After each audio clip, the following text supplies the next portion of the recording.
एक कृषि प्रधान देश होने के नाते भारत का प्रकृति और इसमें मौजूद विभिन्न प्राणियों से नजदीकी संबंध रहा है। ये नजदीकी संबंध हमारे दैनिक जीवन में उनका योगदान और एक आध्यात्मिक गुरु का स्वरूप, ये सभी बातें मिलकर एक रहस्यमयी सह अस्तित्व का निर्माण करती हैं। वे लोक कथाओं और हमारी रोजमर्रा की जिंदगी दोनों में एक साथ मौजूद हैं। इतिहास, प्रकृति और मानवता का ऐसा संगम बहुत कम ही देखने को मिलता है। चूहा, जिसे मूषक भी कहते हैं, एक अलोकप्रिय प्राणी है जो घर व्यापार का जरूरी और कीमती सामान कुतर देता है, गंदगी और बीमारी फैलाता है। अनाज को नष्ट करने वाले जीवों में इसका स्थान सबसे प्रमुख है।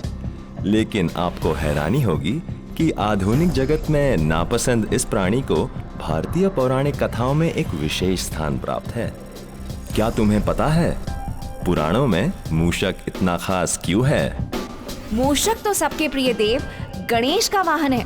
वैसे गणेश के शिल्पों में मूषक का वाहन स्वरूप पश्चिम तथा मध्य भारत में 7वीं शताब्दी में नजर आना शुरू हुआ। वाहन के रूप में मूषक का उल्लेख सबसे पहले मत्स्य पुराण और उसके बाद ब्रह्मानंद पुराण और गणेश पुराण में दिखाई देता है। मूषक के गणेश वाहन बनने के भी कई अलग अलग किस्से पौराणिक कथाओं में नजर आते हैं। उनमें से एक प्रमुख कथा के अनुसार गजमुखासुर राक्षस ने अपनी ताकत से देवताओं को बहुत परेशान कर रखा था। सभी देवता जब गणेश के पास पहुंचे तब उन्होंने देवों को गजमुखासुर से मुक्ति दिलाने का भरोसा दिलाया। गजमुखासुर के साथ भयंकर युद्ध में गणेश का एक दांत टूट गया। गुस्से में गणेश ने टूटे दांत से गजमुखासुर पर ऐसा प्रहार किया कि वह घबराकर चूहा बनकर भागा। लेकिन गणेश ने उसे पकड़ लिया।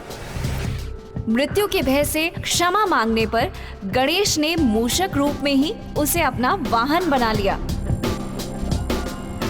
लेकिन गणेश पुराण में दी गई कथा कुछ और ही कहती है। इसके अनुसार एक बहुत ही ताकतवर मूषक महर्षि पराशर के आश्रम में उत्पात मचाने लगा। उसने आश्रम के मिट्टी के बर्तन तोड़ दिए, अनाज को नष्ट कर दिया और ऋषियों के कपड़ों और ग्रंथों को कुतर डाला। मूषक से दुखी होकर महर्षि पराशर गणेश की शरण में गए।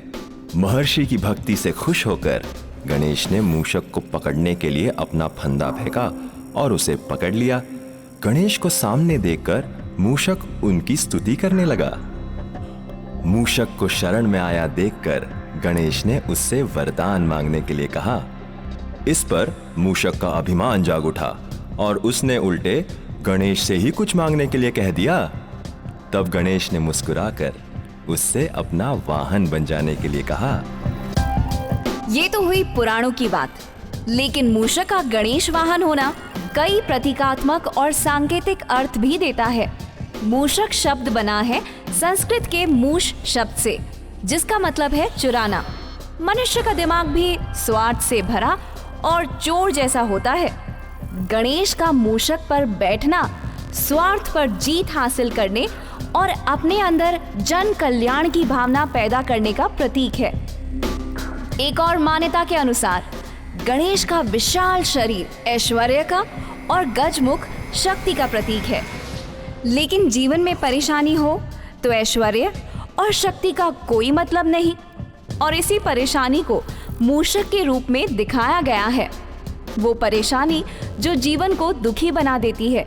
दूसरी ओर कुछ लोगों का मानना है कि गणेश बुद्धिमान देव हैं, जो तर्क वितर्क करने, समस्या की जड़ तक जाने, उसका विश्लेषण करने और उसे सुलझाने में माहिर हैं।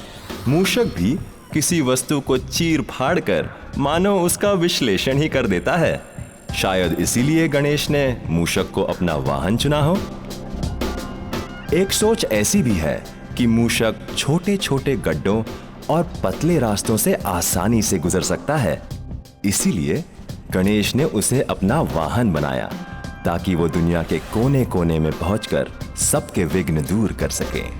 आधुनिक जगत में हम मूषक को सिर्फ गणेश के वाहन के रूप में ही पूजते हैं, लेकिन बीकानेर के पास देशनोक गांव के करणी माता मंदिर के हजारों जीवित मूषकों को जो आदर और सम्मान मिलता है, उसकी दुनिया में कोई मिसाल नहीं है।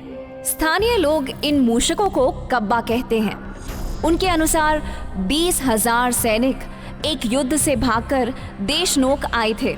इस कायरता के अपराध के बदले करणी माता ने उन्हें प्राण दंड तो नहीं दिया, लेकिन उन्हें मूषक बनाकर वहां रहने की इजाजत दे दी। तब से वे वहीं पर करणी माता की सेवा और पूजा कर रहे हैं। उनके द्वारा कुतरे गए भोजन को प्रसाद के रूप में खाया जाता है। इनमें से सिर्फ गिने चुने मूषक ही सफेद हैं, जिनका नजर आना एक शुभ संकेत है, क्योंकि उन्हें करणी माता और उनके पुत्रों का अवतार माना जाता है। वैसे तो वैज्ञानिक दृष्टि से मूषकों को प्लेग या अन्य बीमारी की वजह माना जाता है, लेकिन इतनी बड़ी तादाद में मूषकों के मौजूद होने के बाद भी आज तक वहां कोई महामारी फैलने की घटना सुनने में नहीं आई है। इसे अपनी अपनी आस्था के अनुसार करणी माता का आशीर्वाद मान सकते हैं, या गणेश का प्रभाव, या मात्र संयोग। प्राचीन काल से ही भारत में पशु पक्षियों की इतनी अहमियत रही है कि हमने उन्हें न सिर्फ दिल से चाहा, बल्कि पूजनीय भी बना दिया।